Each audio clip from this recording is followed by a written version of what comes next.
Dearest Annabelle, the third day of the Puppet Master journey is coming to a close. There was more bloodshed, more puppets, which was expected. We also found ourselves in the year 1939, which was decidedly unexpected. At this moment now, nobody can even conjure a guess as to where we might end up tomorrow. You're in my thoughts, Annabelle. Stay away from puppets.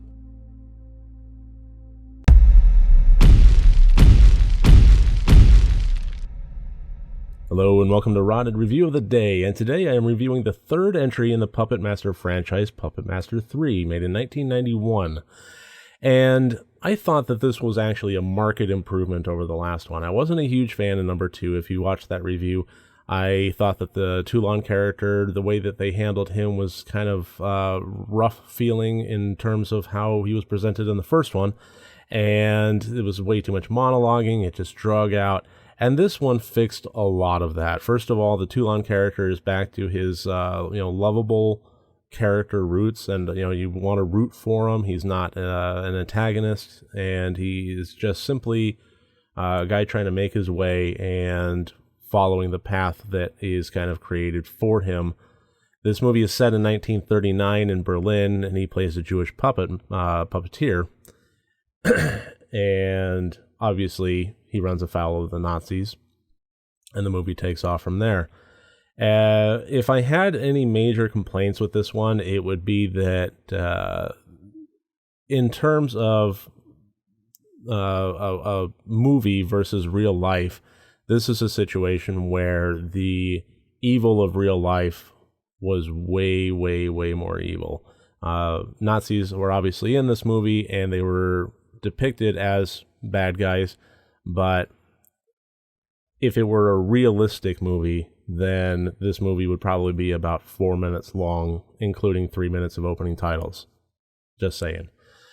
But they needed to get the character on his journey. They needed to be able to give us an hour and a half long movie, and they did. So in order to do that, I think they had to dial back some of the realism as far as what Nazis would have done if they encountered the Toulon character.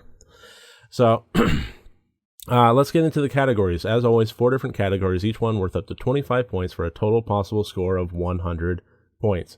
And the plot, I thought, was well written. It was fairly decent. The characters were interesting. The dialogue wasn't bad. The setting and sequence progression was good. And overall, just the story was fairly compelling.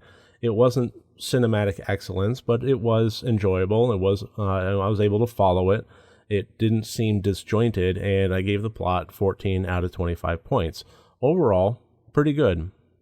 Definitely not bad. The intent I gave actually a little bit more, and I gave it 16 out of 25 points. This movie is one of the great reasons of why I made the intent category. The movie's no longer trying to be scary. This follows a lot of the same ebbs and flows and paths that a lot of franchises do, and when they get to about the third movie, you kind of get some predictability in terms of quality of writing, how much budget they're willing to throw at it, and what they are trying to capture from the first two to satisfy audiences that are already wanting to be in the theaters watching the next blah movie. And this one, if the first one was trying to be scary and the second one was maybe trying to recapture that, this one threw it out the window, and it simply said, let's have some fun, let's have some puppets with knives. And I love that. I honestly do. This was a fun movie. This did have puppets with knives. It did have that sense of tongue-in-cheek jovialness as you watch bad guys do what they do, and then they get their comeuppance. And overall, it was just fun.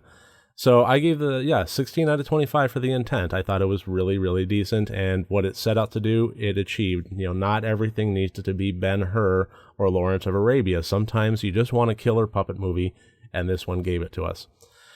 The acting was definitely not great. It wasn't terrible. There wasn't anything in there that made me think, oh, geez, why did they do that? It really wasn't terrible. It just wasn't great.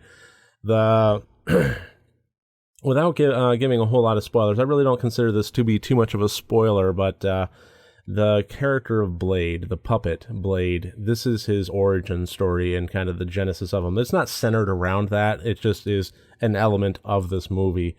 And it becomes very apparent at the very beginning of the movie, towards the beginning of the movie, as you start to encounter the Nazis and the bad guys and so forth, that one of them is, his facial features and the way he dresses and so forth. You could tell that this is the person that Blade is going to be modeled after.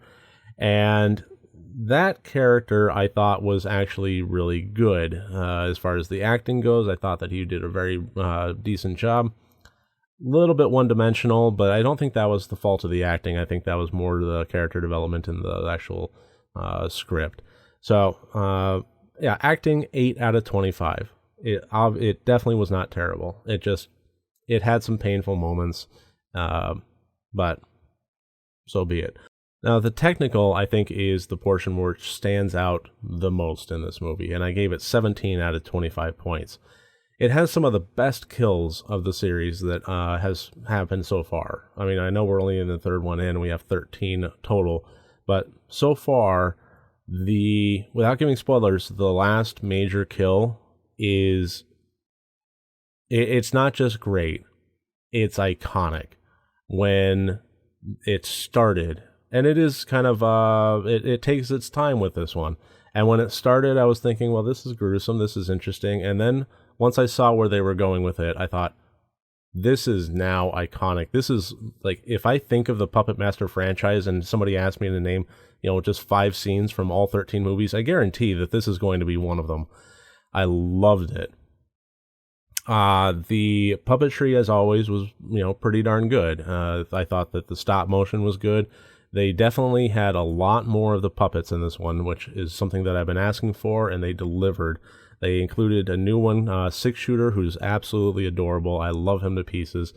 And, the puppets are just really front and center, and there's nothing about them that made me groan on a technical level, anything like that. I thought it was actually really well done. So 17 out of 25 points for the technical. Pretty good. And I have to say, honestly, the setting, and I mean, it didn't feel necessarily like we were in the heart of Berlin in 1939. I wasn't transported there. But even so, they had vintage cars. They had nice, it looked like European settings and facades. I was actually kind of almost thinking that it was France and the occupation, but it was supposed to be Berlin. Regardless, they did this movie for $800,000. They did it for less than $1 million, and they did a period piece. I thought that was impressive, and for them to be able to technically pull that off was very impressive to me. So, yeah, I have no qualms about giving this 17 out of 25 points. So that gives us a total of 55 out of 100 points. Overall, my absolute hands-down favorite of the series so far.